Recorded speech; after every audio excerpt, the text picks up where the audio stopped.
All right, GBP USD. Stopped out, created a video talking about small wins. Okay, so I just kind of talked about that with NZD, CAD. It's looking like we're in a similar situation here. Let me kind of drill down and kind of get into it.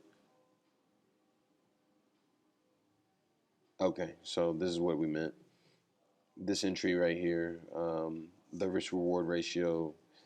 Take your time right now. If you're looking at this and you have Tradingview, if you don't have Tradingview, the link's in the description. You can just use it for free. I do recommend upgrading to Pro whenever you can, so that you can just do more with your charts and have more indicators. Um, Other benefits. I'm not going to go over that right now. But anyways, pause this video, and I want you to go in and draw the risk reward here, and then come back and watch mine. So go ahead and do that now. Okay, so this is what a risk reward ratio looks like on this trade.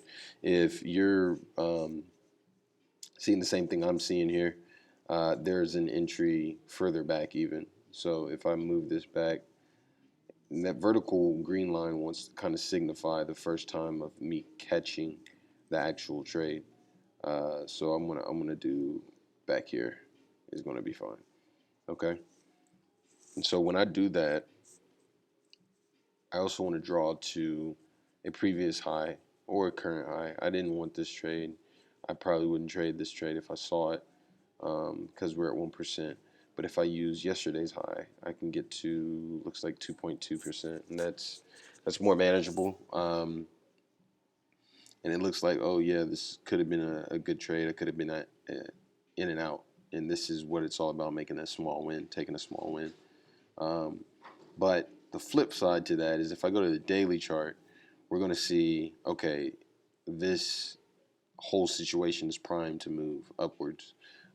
In other words, we're changing trends on the higher time frames. If I go to the 4-hour chart, you're going to see we recently, meaning a week or two ago, we recently broke out of the 50 EMA, and we've been playing on top of the 50 EMA. So we've got a bullish trend here. Pretty easy to see, pretty easy to navigate. But I do want you guys to pay close attention to where the stop loss is placed. Um, if I didn't put a limit order here, maybe I just put an alert. Maybe I did the whole plus thing here, right? And you see an alert like this.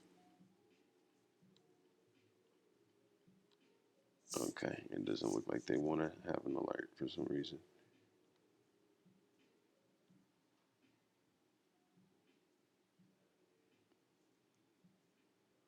Okay, I'm not really sure. One alert at a time. Okay, they kill me with this. Let me just do this, just for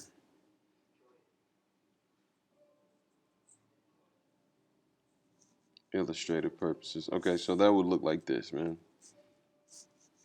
Pretty straightforward.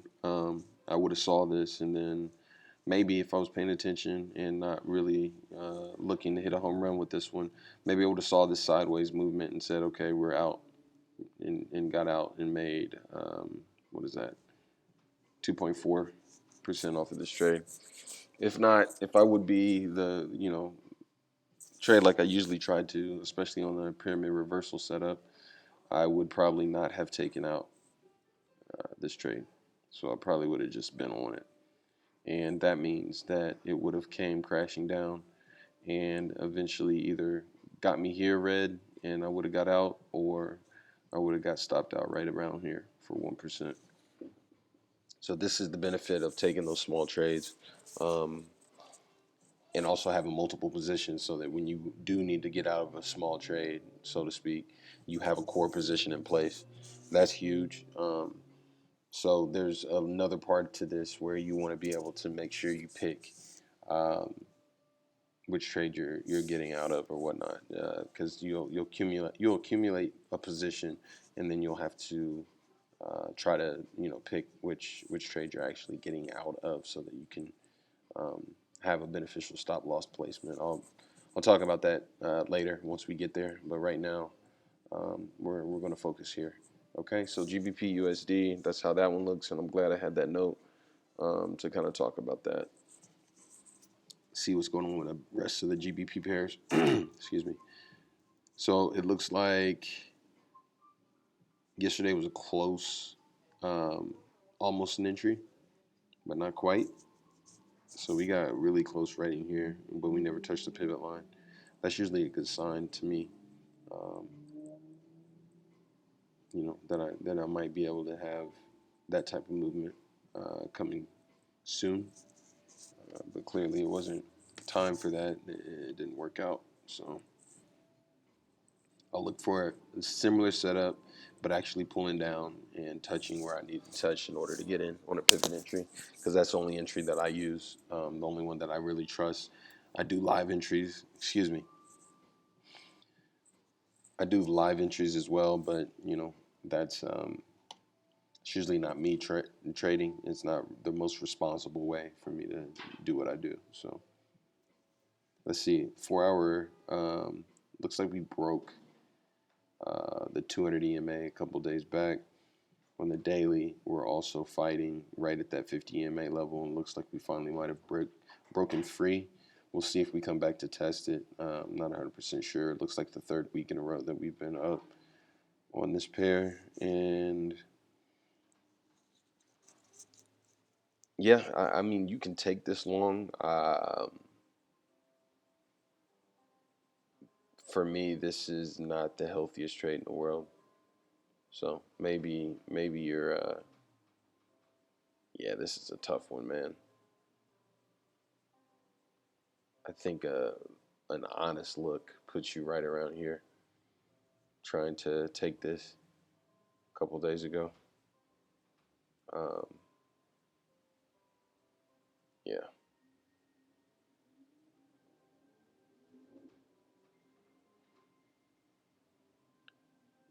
yeah, that's got to be that.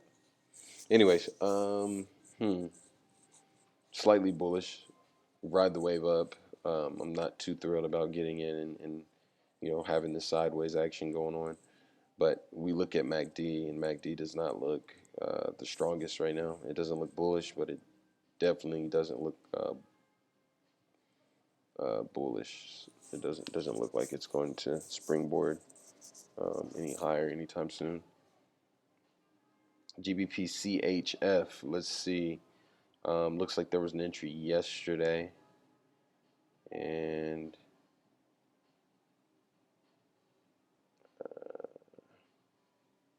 maybe aim at previous highs because we don't have a whole ton of momentum. So if we were to do that, which does make sense and probably is foreseeable um,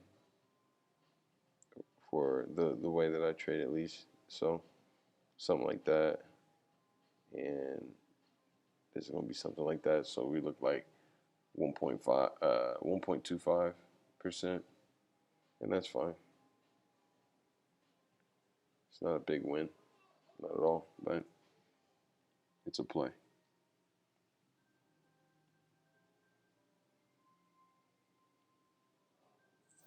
Yep. Okay. Let's see here. That 4 hour does not look promising. That's not the sign of a bullish move. Probably out right now if we would have got in on this. It's probably time to get out.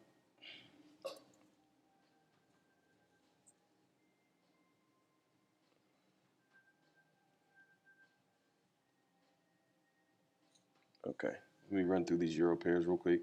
Euro CHF. I've got a double top on MACD. I've got some sideways action on the 4 hour, and the daily looks like it's wanting to roll over, start a new trend.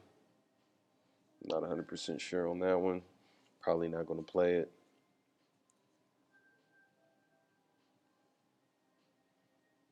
I think that's the only Euro pair I have. I do have CAD CHF.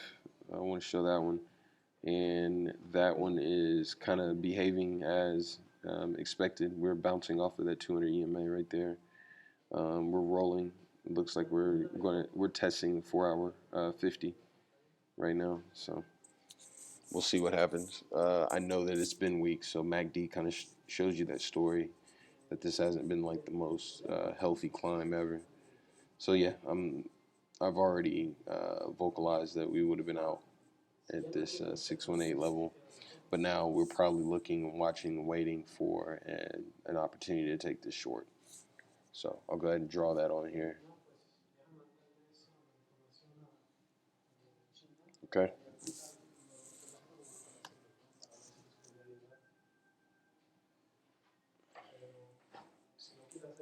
Okay. Let me try to see. I think I can fit all this in, guys. AUD, NZD. Looks like it wants to go down, but I don't know if it's got enough momentum.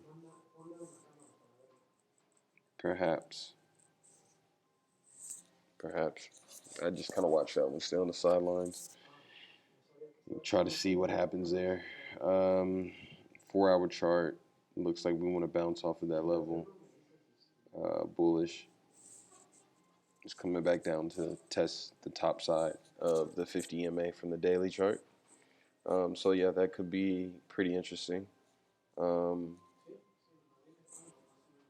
Looks like we've went out of range for the most recent day, but maybe soon we have a day where we retest and bounce higher. All right, and that's the last one, AUD CHF, man. And thanks for watching. Hit me in the comment section. Let me know if there's anything that was unclear, something that you guys want to talk more about, etc. But yeah, for now, I'm out. Thanks.